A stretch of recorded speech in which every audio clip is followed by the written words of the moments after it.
Hello and welcome to the Dynamic Man podcast. Today I'm going to be talking about the sheer misery of a breakup. What goes on with us when we face the grim reality that someone has made a choice not to be with us anymore. They don't like us anymore. It's not very nice. It's kind of the opposite of what we're all looking for. We don't like to be rejected. We don't like to be disliked. We don't like to be looked down on. We don't like to be talked badly about. And look, these are the things that are part of a breakup. Just like when you find out that you've been dumped, or there's an element of shock really to it, and maybe you didn't see it coming, because I suppose it's rare enough that we do the dumping. Well, it's breaking up is hard. Let's just face it. It's not something that you really look forward to doing. Maybe if you're the one instigating the breakup, it's how do you approach it? What's the playbook for breaking up with someone you've been living with or been with for quite a while? Yeah. How do we go about it? And for either partner, there's going to be a major shock coming down the road, because one of us in that relationship is looking at breaking up. So it's a rejection. It's going to be a shock. And if you're anything like me, sometimes the writing's on the wall and you let it to the other person to do the breakup, but it's still not a nice feeling. The way I look at it is there's so many micro connections that it's like tearing a Velcro bandage off like an all body wound. And that's what it can be like. You're disconnecting completely from someone.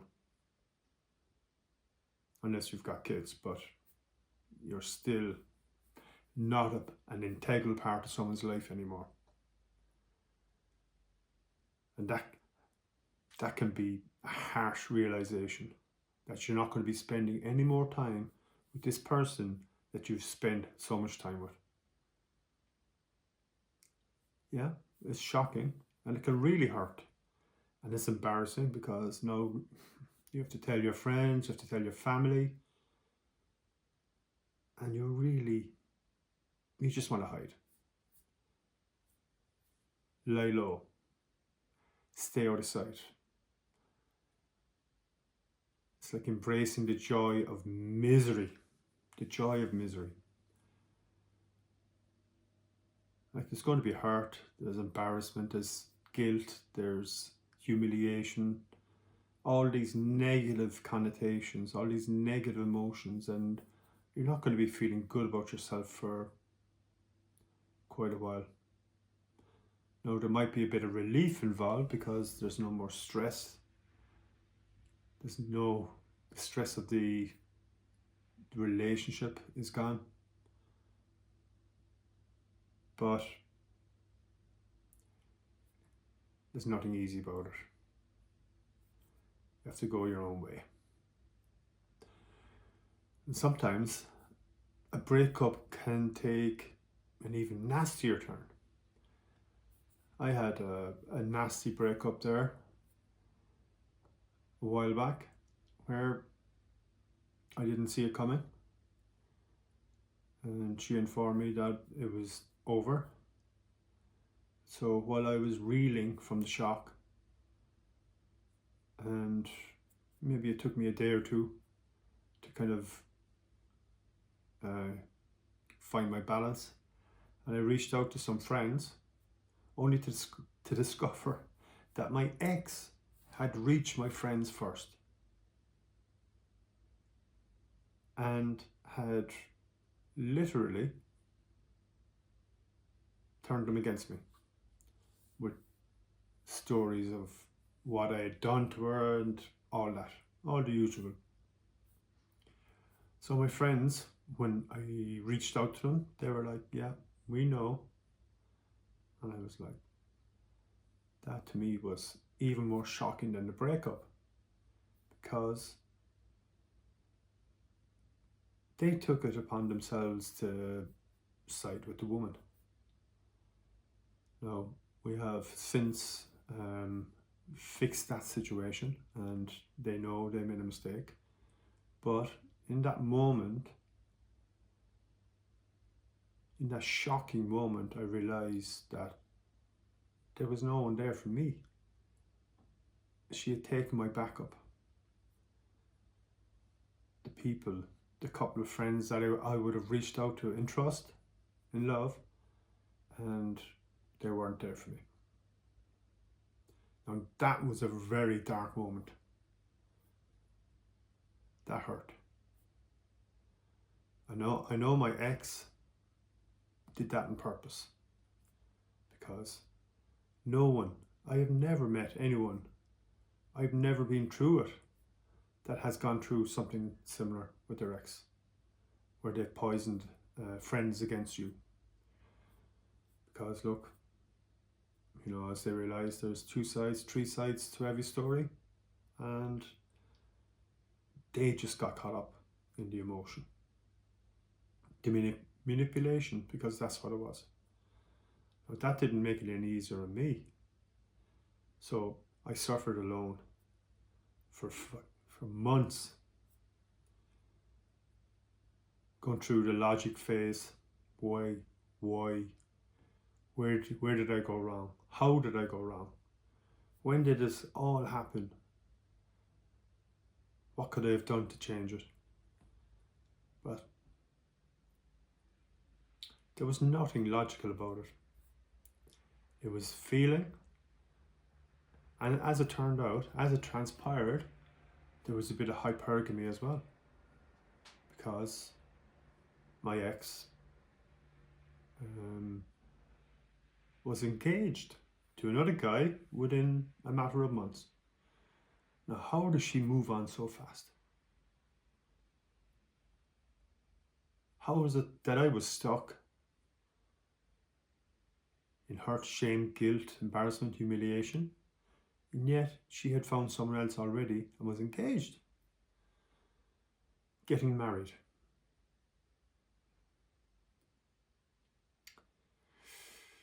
So I had to devise a new way of extracting myself from the misery of a breakup.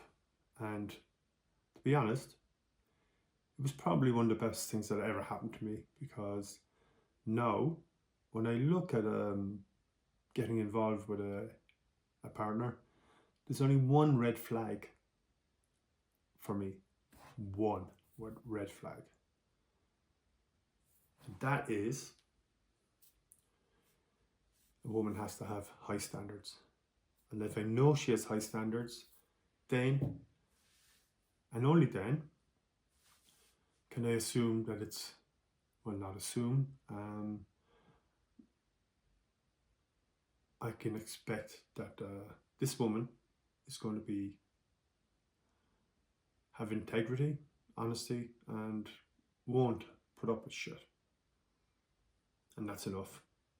That's enough to, attract me. So, did my ex have high standards? It's a good question. That's a really good question. And I have to say that I think we're both guilty of not living to a higher standard.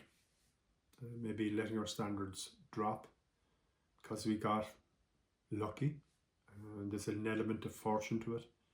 So maybe we accepted it a little bit less, but then you're into red flag territory and no one wins. So That's how she moved on. How I moved on is I worked with a breakup coach myself, and she really accelerated my recovery in a matter of weeks. When I was really struggling, it looked like it was going to be a long, hard winter alone, figuring things out logically, not emotionally, and not going deep. So she made me stop and reflect.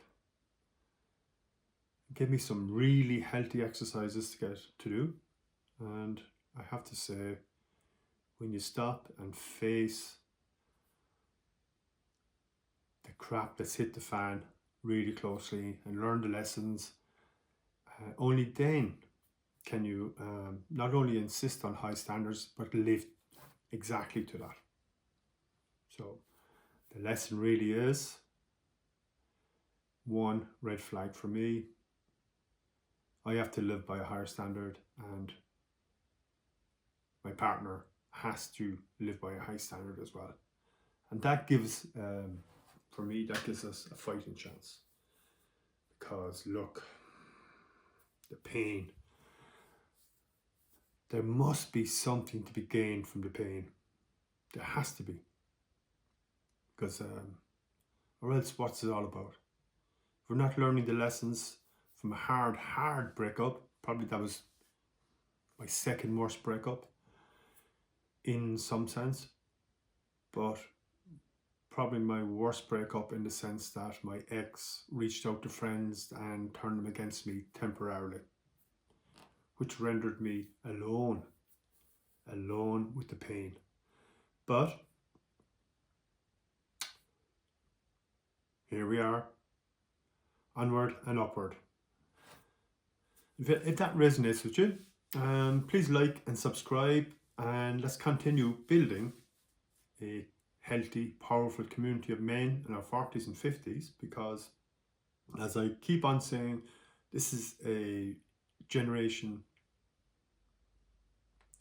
I suppose you would call it a generation of men that is so important to the world today.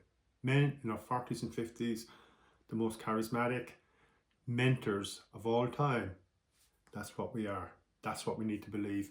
We need to start giving back. So like and subscribe, and thank you for watching.